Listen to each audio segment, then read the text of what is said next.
आप देख रहे हैं एसडीएम न्यूज़। मैं हूँ रियाद अंसारी। इस वक्त मैं महाराष्ट्र के ऐतिहासिक शहर औरंगाबाद छत्रपति संभाजी नगर से बात कर रहा हूँ। और देखिए आज का औरंगाबाद टाइम्स पेपर उर्दू का जो औरंगाबाद से शाया होता है, माशाल्लाह पूरे मराठवाड़े में महाराष्ट्र का मकबूल पेपर है। उसके फ्रंट पे एक न्यूज़ है, देखिए वो न्यूज़ आसाम को लेकर है। पहले मैं एक बात बता दूँ, इंशाल्लाह उसके बाद मैं अपनी बात रखना चाहूँगा।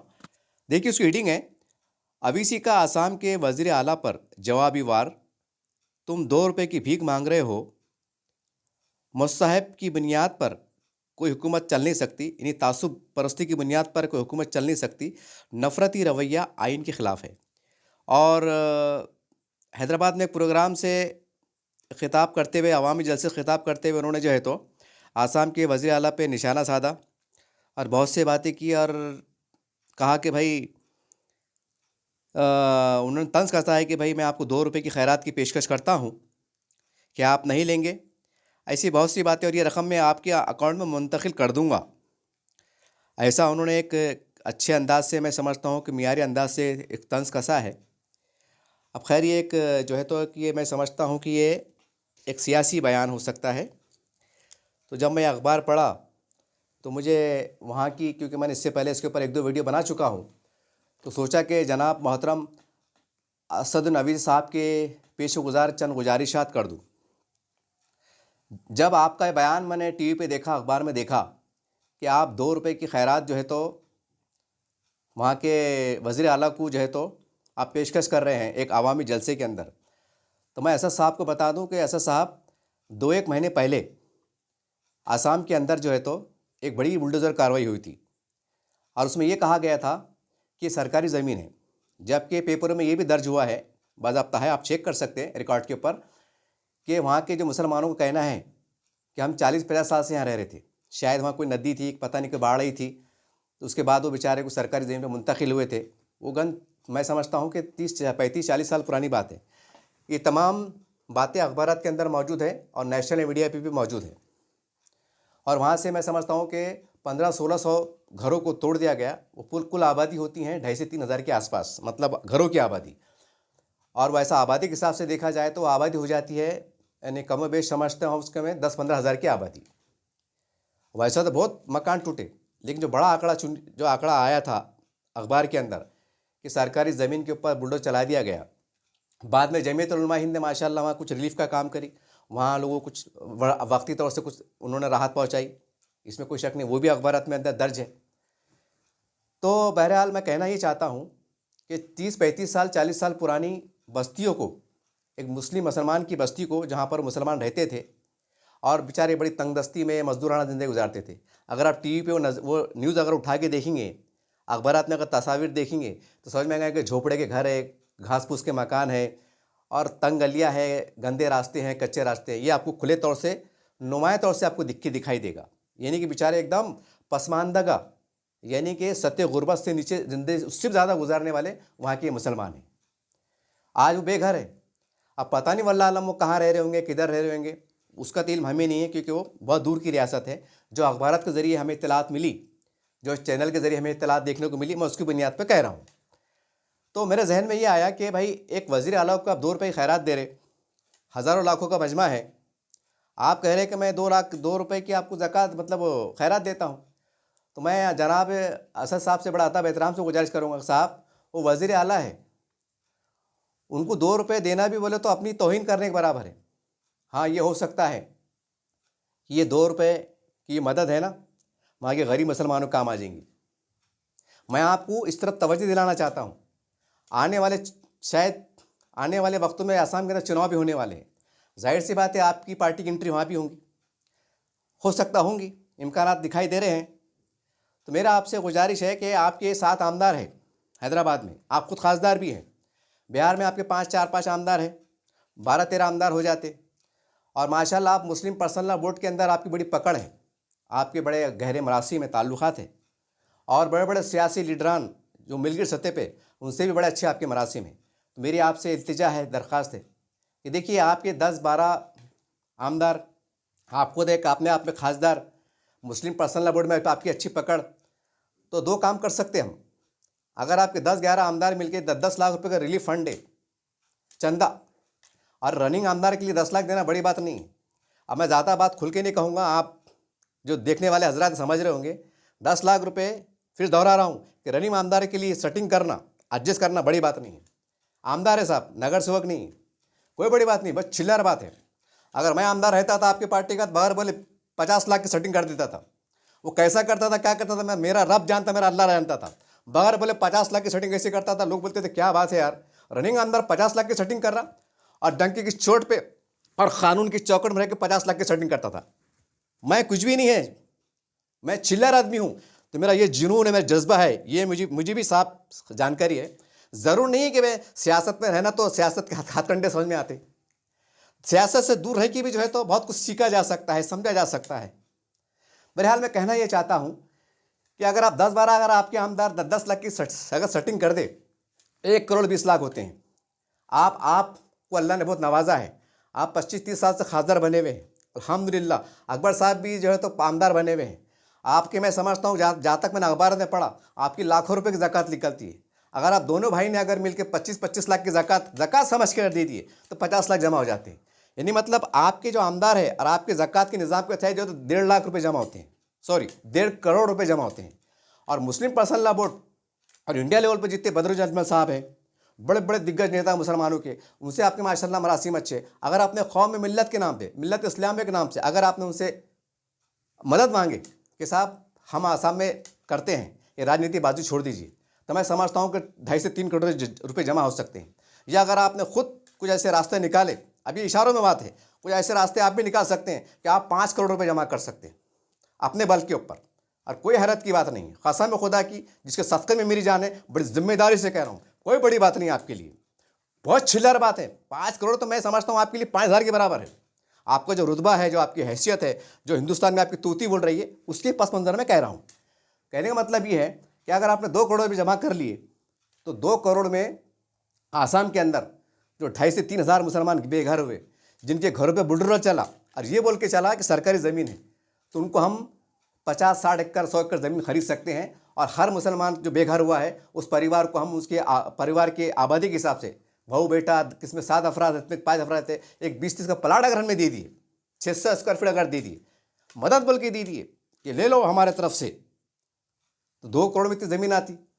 अच्छा, वहाँ ये मैं क्यों बोल रहा, क्योंकि वहाँ एक नया फरमान निकला है कि भाई मुसलमानों को हम कुछ ज़मीन खरीदने देंगे, बेचने देंगे। पता नहीं है, ये आप तो हमसे बेहतर जानते हैं वहाँ के मुसलमान कितनी मुश्किलात का शिकार है। ख़रीदने भी चाहे तो पहली बार तो गरीब खरीदेंगे कहाँ से, वो खुद खाने को मर रहे, वो खरीदेंगे कहाँ से। अगर ऐसी कोई हालात आते हैं तो आप बैरिस्टर हैं, आप क्या कीजिए, ऐसा काला कोट पहन के सुप्रीम कोर्ट में, हाई कोर्ट में खड़े हो जाइए और सरकार से मांग कीजिए, सुप्रीम कोर्ट के ज़रिए से, कि वहाँ रोटी कपड़ा मकान देना सरकार की जवाबदारी है, प्रधानमंत्री आवास योजना में घर बना के देना सरकार की जवाबदारी है। और ये लोग आज बेघर है, रमज़ान का महीना आ रहा है, कैसा रहेंगे खुले आसमानों में? 2-4 महीने के बाद फिर बारिश का महीना आ जाएगा, फिर कैसा करेंगे? ये कहाँ जाएंगे? इनकी पढ़ाई मुतासिर हो रही है, इनकी नस्लें मुतासिर हो रही हैं। तो लिहाजा हम सुप्रीम कोर्ट से गुजारिश करते हैं कि सरकार को ये कहे कि कम से कम अगर जो ज़मीन मान लीजिए छोटी तरीक़ा से 1 करोड़ की है, तो आप उनको एक इंसानी राहत के नाम पे 50 लाख रुपये में दीजिए, क्योंकि आपसे फुकट नहीं मांग रहे हैं, भीख नहीं मांग रहे हैं, ख़रीद के ले रहे हैं। अगर हम ऐसा कुछ सरकार ऐसा कानून दाव पेश खेलते हैं तो यकीन तो हमको बड़ी कामयाबी मिलेंगी। आप कोर्ट पहन के खड़े हो जाइए, क्योंकि आप बैरिस्टर हैं। हिंदुस्तान के मुसलमान आपको एक बार मुसलमानों की नुमाइंदगी करना चाहते हुए, आपने पार्लियामेंट में किया, सलाम है आपको, आपने विधानसभा में किया, सलाम है आपको, लेकिन हिंदुस्तान का मुसलमान आपको एक बार सुप्रीम कोर्ट में एक काला कोट पहन के जो है तो नुमाइंदगी करना देखना चाहता है, क्योंकि आप बैरिस्टर हैं। वहाँ देखने चाहते हैं कि आपके बैटिंग के चौके छक्के सुप्रीम कोर्ट में कैसे चलते हैं। ये मुसलमान की आरजू है। और कई कमेंट्स भी आए हैं, अखबार छपा है, मैं उसकी बुनियाद पर कह रहा हूँ। काफ़ी लोग चाहे कि आप बैरिस्टर का जो जलवा है वहाँ भी बताइए आप, क्योंकि आप बहुत माहिर हैं अल्हम्दुलिल्लाह, काबिल है तो तारीफ़ है।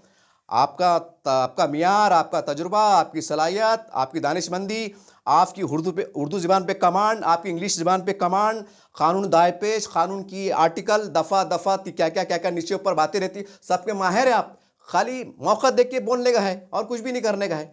तो आपसे गुजारिश है कि खड़े हो जाइए और सरकार को बोली खड़े कीजिए कि ये मुसलमान 2,500-3 हज़ार मुसलमान जिस पे सरकार ने बुलडोजर चलाया है, और ये बोल के चलाया है कि ये सरकारी ज़मीन पे मुसलमान बैठे हुए थे, जबकि वहाँ के मुकामी मुसलमानों का बोलना ये है, जो पेपर में छपा है, कि हम 35-40 साल से रह रहे हैं और आज सरकार कह रही है कि हमारी ज़मीन है, महकमे जंगलात की ज़मीन है, ये शासकीय ज़मीन है।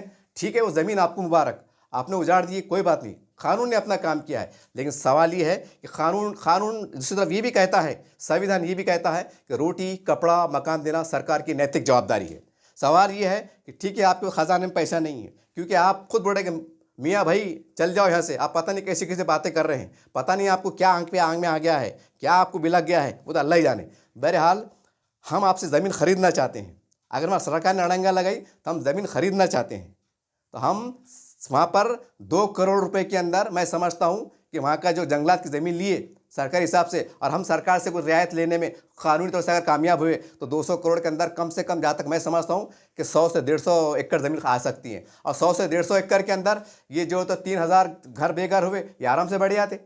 इनको 600 स्क्वायर फीट ज़मीन गिन के दे दो, बोलना भैया तख्तों के, टीनों के, पल्लिया के, घास के बना लो, हमने ज़मीन आपके नाम पे दे दी है, अब ज़िंदगी में इंशाअल्लाह हम खबरों में रहेंगे, लेकिन आपके ऊपर कभी बुलडोज़र चलेंगे नहीं, क्योंकि कानून के ज़रिए से आपकी लिखा पड़ी है, आपका 7 बारह है, आपकी रजिस्ट्री है, आप सब कुछ है। इसका फ़ायदा होगा आपको। जब आसाम में चुनाव जाएंगे तो आपको पार्टी को फ़ायदा मिलेगा। एक MIM पार्टी, ये जो सेकुलर पार्टियां हैं जो मुसलमानों के नाम पर राजनीति करती हैं, उनको आप मौसर इलेक्शन के दौरान जवाब दे सकेंगे कि एक MIM पार्टी, जिसके सिर्फ टोटल जो है तो 12 आमदार है, एक खासदार है, उन्होंने अपने बल के ऊपर, अपनी मेहनत से, अपनी सलाहियत से जो है तो 2 करोड़ रुपए जमा करके गरीब आसाम के मुसलमानों को ज़मीन खरीद कर कानूनी तरीके से रजिस्ट्री के साथ बिठाने का काम किया है। तो जो बड़ी बड़ी पार्टियाँ हैं जिनके लाखों करोड़ों रुपए की उनके वो रहती है, पार्टी फंडिंग रहती है, तो क्या वो नहीं दे सकते थे? ये हम सवाल खड़े कर सकते हैं। और इंशाअल्लाह अगर आप ऐसी रणनीति अपनाते हैं तो वहाँ के मुसलमानों का दिल जीतने में कामयाब होंगे। ये बहुत बड़ी बात है। ये कानूनी काम भी हो जा रहा, दया माया भी हो जा रही, मदद इमदाद भी हो जा रही, वाह भी हो जा रही, काम भी हो जा रहा, सियासत भी हो जा रही, राजनीति भी हो जा रही। अगर मैंने पढ़ा था, हैरान हुई, अरे भाई हमारे इस्लाम में लिखा हुआ है कि सस्ता खैरात भी देख के दिया जाता। पहली बार तो छुपा के दिया जाता, रात के अंधेरे में दिया जाता। लेकिन अगर हमारे बिरादर में कोई गैर मुस्लिम आ जाए और वो मुस्तहिक़ है, वो ज़कात का, हमारी खैरात का मुस्तहिक़ है, तो उसको भी देख के दिया जाता कि वाकई मुस्तहिक़ है क्या। ये 2 रुपये भी हमारे लिए बड़ा अनमोल है। ये 2 रुपये भी क्यों दे रहे आप? वो मुस्तहिक़ नहीं ना। अब इस्लामी हिसाब से हम उनको खैरात दे रहे, तो हम एक तरह से जो तो गलत बात हो जा रही है शरई एतबार से। वो ठीक है, 2 रुपये में कुछ आता नहीं है, बात सही है, लेकिन वो 2 रुपये है ना। वो 98 में 2 रुपये डाले तो 100 रुपये होते। 2 रुपये की बड़ी अहमियत है। तो आप ये 2 रुपये वहाँ दे के कहीं ना कहीं ये तो एक गैर मुस्तहिक़ को आप 2 रुपये दे रहे, जबकि वो मुसलमान मुस्तहिक़ भी खड़े हुए जो 2 रुपये ले सकते हैं आपके। ये आपको मैं एहसास दिलाना चाह रहा था। और मैं यकीन मानो, मैं बड़ी ज़िम्मेदारी से कह रहा हूँ और कौम के, मिल्लत इस्लामिया के जज्बे से सरशार होकर कह रहा हूँ, असद साहब कसम खुदा की अगर आपकी जगह मैं रहता ना, ये काम कर जाता। तारीख़ में नाम लिखा जाता कि एक असद अवैसी, जिसके 12 आमदार थे, वो अपने आप में खासदार थे, बड़े बड़े लोगों से सेटिंग करके, जैसा सर सैयद अहमद खान ने अलीगढ़ मुस्लिम यूनिवर्सिटी बनाने के लिए चंदा मांगा था, लोगों से मदद मांगा था और एक अलीगढ़ मुस्लिम यूनिवर्सिटी की संग बुनियाद रखा था। ये आज के दौर का एक दूसरा सर सैयद अहमद खान है, जिसका नाम असद अवैसी है, जिन्होंने अपने बल के ऊपर जो है तो वहाँ के 3,500 मुसलमानों को बिठाने का काम किया, लीगलाइज ज़मीन दिलाने का काम किया, उनको घर बना देने का काम किया। यह है इमाम का जलवा, यह है इमाम की पार्टी। ऐसा अगर यह कसम खुदा की, आप शायद मुस्कुरा रहे होंगे कि मियाँ क्या बैठ के बकबक कर रहे, लेकिन साहब हमारी उम्र 55 साल हो रही है। हमने बड़े दावपेच देखे हैं, बड़े ऊँच नीच देखे हैं, बड़े छल कपट देखे हैं, और आपका रुतबा आपको खुद मालूम है। आप अपने ज़मीर से पूछिए, अब अपने आप से पूछिए, अल्लाह उसके रसूल को हाजिर नाज़िर जान की पूछिए, आँखें बंद करके पूछिए कि मैं जिस मुकाम पे बैठा हूँ, जिस हैसियत पे बैठा हूँ कि 3,500 लोगों को मैं ज़मीन दिला नहीं सकता हूँ? क्या मेरे आमदार मिलके सदका, खैरात, ज़कात, इमदाद या जो भी फंडिंग रहती है, जो भी हथकंडे रहते हैं, ज़राए रहते हैं, क्या वो इस्तेमाल करके हम दिला नहीं सकते हैं? आँखें बंद करके अपने रब्बुल आलमीन से पूछिए, अपने ज़मीर से पूछिए, इंशाअल्लाह आपको आवाज़ आएंगी कि ऐ असद अवैसी, उठो और गरीबों के लिए, मदद के लिए आगे बढ़ जाओ। ये हो सकता है। ये मेरा दर्द था, वहाँ के गरीब मुसलमानों के लिए दर्द था।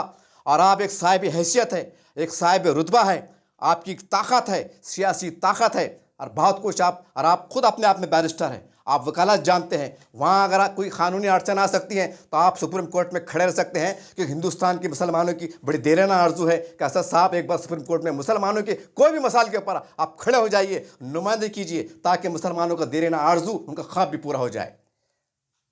ये मेरा दर्द था, ये मेरा पैगाम था। मैं उम्मीद करता हूँ कि वहाँ के मुसलमानों को हम जो है तो अगर हम ऐसी बोल बचन देते रहेंगे, ऐसी बयानबाजी करते रहेंगे, तो वहाँ की नस्लें सड़ जाएंगी, मर जाएंगी, उनको तालीम भी नहीं मिलेंगी, पता नहीं कौन से नदी किनारे नाले किनारे बेचारे पड़े रहेंगे और ऐसी दुनिया को अलविदा कर देंगे। लेकिन अगर हमारे पास जेब में ताकत है, अगर हम वो उसके साथ आगे बढ़ जाते हैं, तो इंशाअल्लाह आज की तारीख में 2 महीने में उनको ज़मीन मिल जाएंगी, बेचारे कपड़े टट्टे टंडे लगा के रहने पर रह लेंगे और अल्लाह का शुक्र अदा करेंगे और आपको और आपकी नस्लों को दुआएं देंगे कि अल्लाह ताला इनके नस्लों को उरूज बख्श, इनके ईमान की, जान की, माल की हिफाजत करे। वहाँ के सैकड़ों मुसलमानों की दुआएं आप ले सकते हैं। राजनीति कीजिए, आप क्या बोलना है क्या करना है कीजिए, लेकिन ये वक्त, ये मुसलमानों को जब बिठाने की बात है ना, इसमें सरकार मानेंगे नहीं। क्या आपको लगता है, माज़ा साहब आपसे पूछता हूँ कि वहाँ की गवर्नमेंट इतनी ईमानदार है कि गरीब मुसलमानों को ज़मीन देंगी? प्रधानमंत्री आवास योजना के अंतर्गत नहीं देंगी, मर जाओ बोलेंगे। वो खुद बड़े मियाँ हैं, मत रहो, पता नहीं कैसे कैसे बयान आता रहे। अगर देंगे भी तो 20 साल लग जाएंगे, एक नस्ल तबाह हो जाएंगी। जो आज बूढ़े हैं खबरस्तान में चल जाएंगे, जो मासूम बच्चे हैं वो एक ऐसे अधूरेपन में ज़िंदगी गुजारेंगे, क्योंकि स्कूल नहीं, अब घर ही नहीं तो स्कूल कहाँ से रहेंगे, खाएंगे क्या, कमाएंगे क्या। एक ऐसे बड़े हो जाएंगे और ऐसी दुनिया से चल बसेंगी। बहरहाल आपसे गुजारिश है, तमाम इमाम के ज़िम्मेदार गुजारिश है कि मेरी बात को कुछ अलग एंगल से ना ले। मैंने कौम परस्ती के जज्बे में अगर सवाल ये है, और कोई बुरा मान रहा हूँ तो मैं इससे सवाल कर रहा हूँ कि जब असद साहब मेरे कलमे के शरीक भाई हैं, हमारे ईमान के भाई हैं, अगर हम उनको आवाज़ ना दे तो क्या मैं मोदी जी को आवाज़ दूँ? क्या आसाम के वज़ीर आला को आवाज़ दूँ? बताइए ना। चाहे बजरंग दल को आवाज़ दूँ, क्या फडणवीस साहब को आवाज़ दूँ? बताइए। अगर कोई मेरी बात का बुरा मान रहा हूँ तो मैं उनको किसका जवाब दे रहा हूँ। मैं उम्मीद करता हूँ कि आज सच मानों में कौम परस्ती और कौम के हमदर्द होने का एक ऐसा पल आया है, कसम खुदा की, ये पल को गंवा लेते हैं, ये पल को अगर हम हासिल कर लेते हैं तो पूरे हिंदुस्तान में मैसेज आएगा कि बड़े पार्टियां वालों, जो मुसलमानों के वोट लेने वालों, देखो एक तुम्हारे समाज में, तुम्हारे सामने एक छोटी पार्टी इमाम है, वो पार्टी ने अपने बल के ऊपर, अपनी ताकत के ऊपर वहाँ के मुसलमानों को बिठाने का काम किया है। आप भी ताकत में, कोई माजी मुख्यमंत्री है, कोई क्या है, किसके 25 आमदार है, किसके 100 आमदार है, किसके 150 खासदार है, पता नहीं कैसी कैसी ताकतों के मालिक है। क्या आप आगे नहीं बढ़ सकते? क्या आप उनके सर पे हाथ नहीं रख सकते? क्या आप उनके आंसू नहीं पूछ सकते? ये मौका अगर आप अमली तौर से मैदान में उतरते हैं, इंशाअल्लाह इसके असरात पूरे हिंदुस्तान पर मुरतब होंगे। ये मेरे दिल की आवाज़ है, ये ईमानी कैफियत साथ मैं आपको आवाज़ दे रहा हूँ। असद साहब, बड़ा कीमती वक्त है और हमारे पास बड़ा कम वक्त रह गया है कि 60-70 साल में लोग अल्लाह को प्यारे हो रहे हैं। मैं भी हो सकता है कि मेरा आखिरी वीडियो कल मेरा इंतकाल हो जाए। हाँ, हो सकता है अल्लाह ने आपको बहुत कुछ नवाजा है और थोड़ा सा अगर आप झुक जाते हैं मिल्लत इस्लाम के लिए आपस में ही, क्योंकि 11 आमदार तो मुसलमान ही है ना। अगर आपने बोले कि भाई थोड़ा सेटिंग में आपके हिसाब से दीजिए डोनेशन, हर टिकट के वास्ते क्या क्या सुनने में नहीं आता, समझ जाइए आप। मैं ज़्यादा कुछ नहीं कहूँगा। तो ये कौम मिल्लत का काम है और इसके ऊपर हमको हमारा वोट बैंक बढ़ने वाला है, हमारा दायरा बढ़ने वाला है, हमको दुआ मिलने वाली है, हमको वोट मिलने वाला है, हमको बहुत कुछ मिलने वाला है, दुनिया भी राज़ी होने वाली है, अल्लाह भी राज़ी होने वाला है। इससे अच्छा सौदा कौन सा हो सकता। ये मेरी एक राय भी है, ये एक मेरी मशवरा भी है, ये मेरी आपसे दर्दमंद अपील भी है, एक इल्तिजा भी है, क्योंकि आप हमारे कलमे के शरीक हैं, आप हमारे बड़े हैं। अगर हम आप हमारे लीडर ही अगर हम आपको अपने लीडर मानते हैं तो जाहिर सी बात है फिर हम आपसे बिल्कुल हक से बोल सकते हैं। मैं उम्मीद करता हूँ कि इसके ऊपर आप बहुत संजीदगी के साथ, बड़े संजीदगी के साथ, तमाम घटिया राजनीति को बाजू रखते हुए इस पर गौर फिक्र फरमाएंगे और एक लाहेअमल तैयार करेंगे और 1 महीने के अंदर ज़मीन दिला के एक पैगाम दे देंगे। ये भी होती है एक लीडरशिप, ये भी होती है कौम से हमदर्दी, ये भी होती है एक इंसानियत काम, ये भी होता है डेवलपमेंट का काम। एक अनोखी मिसाल, एक बड़ी मिसाल आप कायम करने में कामयाब होंगे इंशाअल्लाह। इंशाअल्लाह ये कौम आपको हमेशा याद रखेंगे और ख़ासकर आसाम के मुसलमान आपको हमेशा दुआओं में याद रखेंगे। ये मेरा ऐसा व्यक्तिगत तौर से, ज़ाती तौर से मानना भी है। मैं उम्मीद करता हूँ कि आप इस पर संजीदगी के साथ गौर फिक्र फरमाएंगे। देखते रहिए आप अजनल चैनल। जय हिंद, जय महाराष्ट्र।